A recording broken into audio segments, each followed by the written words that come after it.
Hey everyone, welcome to the Whimsy Stamps channel. This is Donna and I'm here to share a winter-inspired card featuring the new Very Thoughtful Rubber Cling stamp. Now there is a product reveal video for this stamp, which I will link to in the card above. I'm also going to incorporate a few other stamps and dies by Whimsy Stamps. To create the background, I'll be using Ken Oliver's Liquid Metals in Metallic Rose, and this just adds a beautiful metallic color across the background panel. And then I'm also going to create some snow texture using a stamp image from Favorite Flake clear stamp set, and I'll bring in a couple of these little snowflakes to create the background. To get started on the background, I've treated a piece of distress watercolor cardstock with anti-static powder, and then I'm stamping the snow flurry image across the entire background using Versamark ink.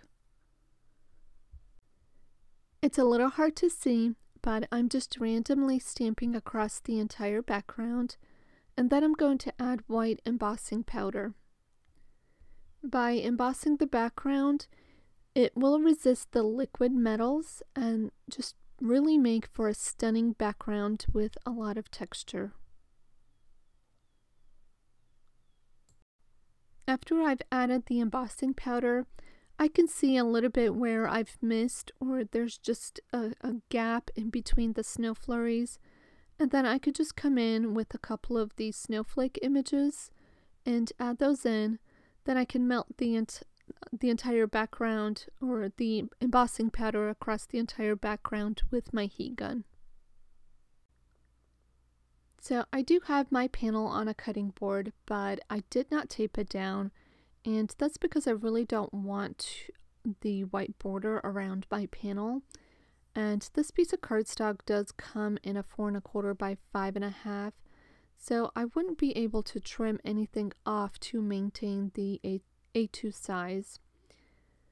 So I'm just adding the liquid metals right on top. It looks a bit like a bloody mess, but once you add water to it, that liquid will start to move around. And then I'm using just a paintbrush a little bit to further move that liquid where I want it to go. And then I do bring in my heat gun to heat it because I want to add a second layer to some parts of this panel. I'm not completely trying to dry the panel, but just enough to take the color a second time. And I'm also being super careful not to remelt the embossing powder. So once again, I'm just adding a few sprinkles of the liquid metals, and then I'll go ahead and spray my panel. And just with my brush, I'm just going to move that color around just a little bit, but I do like that texture that the second layer has created. And then once again, I'm going to slowly dry my panel, just so the puddles of water kind of dry up. And then I can set my panel aside to air dry. And it did warp a little bit, but I'll just place it underneath some heavy books or just flatten it out by running it through my die cutting machine. And then while that panel is drying, I'm going to work on my image. I'm going to stamp out the image of the Very Thoughtful onto a piece of Neenah Solar White 80-pound cardstock, and I am using Memento Tuxedo Black ink. And then I'm going to grab my Copic markers and color in the image. So I have this part of the video sped up quite a bit. It's about 4 times the normal speed. And I will try to list the Copic markers that I used down in the description area or over on my blog, which I will link to also in the description area below. I'm starting with the fairy hat using some teal markers. I have BG49 for the darkest shade, then I've got BG45, I'll bring in BG53, and then I'm going to add BG10, but it's just a little too light for the look I'm going for, So I'm going to grab BG11 to darken up the highlight area. So the entire outfit is colored with the same color combination, and I'll just skip around a little bit because it just becomes redundant. But I'm always happy to answer any questions you have about coloring just by leaving a comment down below. And if you head on over to the Whimsy blog or the Facebook group, there are far more talented ladies in the coloring realm than myself that can probably answer your questions a little bit better. But onto the skin, I'm using one of my most favorite color combinations, and I start with E13. I'm adding a little bit of shading with E11, then I bring in E00, and then just a little bit of E000 to finish it off.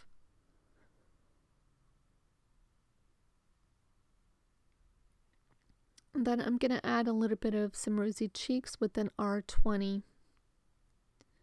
For her little leggings and the poofy things on her head, I don't know what they're called, I'm bringing RV66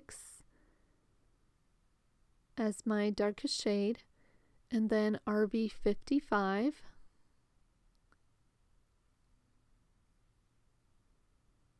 And then RV52 to blend that out a little bit further, and just a little bit of RV00. For her wings, I'm using the lightest shade in the teal combination that I used for her outfit, which is BG11. And then I'll blend that out with RV00 at the tips.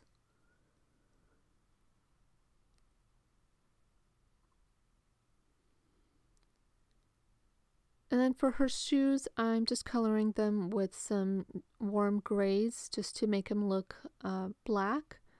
I've got W9, W7, W5, and then I'm just leaving a small highlight and blend that out with a W3. And then I can move on to her hair.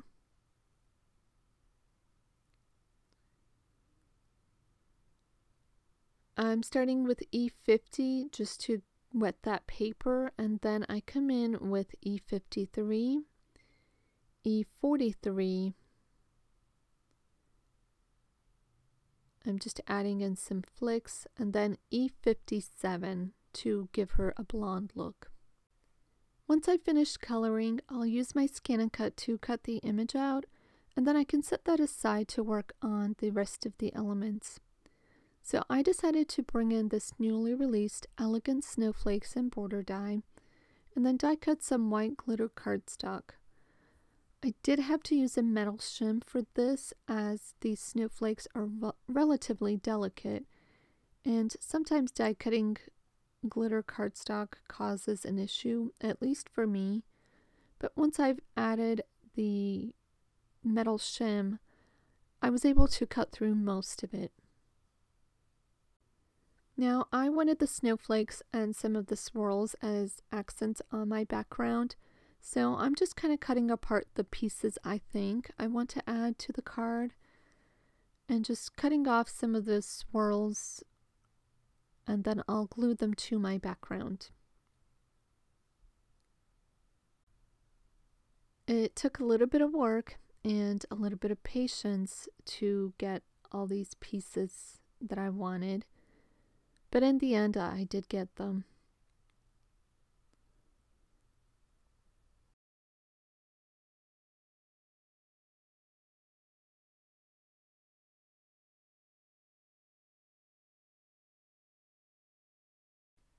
So here's kind of the layout of my card and what it's going to look like. I have the snowflakes and the swirls kind of arranged across the panel. And then I have my image right in the center. Now I'll start adhering some of the pieces to the background, and I start by adding some liquid adhesive to one of the swirls. And as I'm doing it, I kind of realize that this is probably going to get very tedious and very messy. So here in just a second, I'm going to grab my spray adhesive, And I'm just going to arrange the rest of the pieces on a piece of paper. And then with my spray adhesive, I'll go outside and just spray down the back of the die cuts. And then I could just quickly adhere them to my card front. And it worked out perfectly.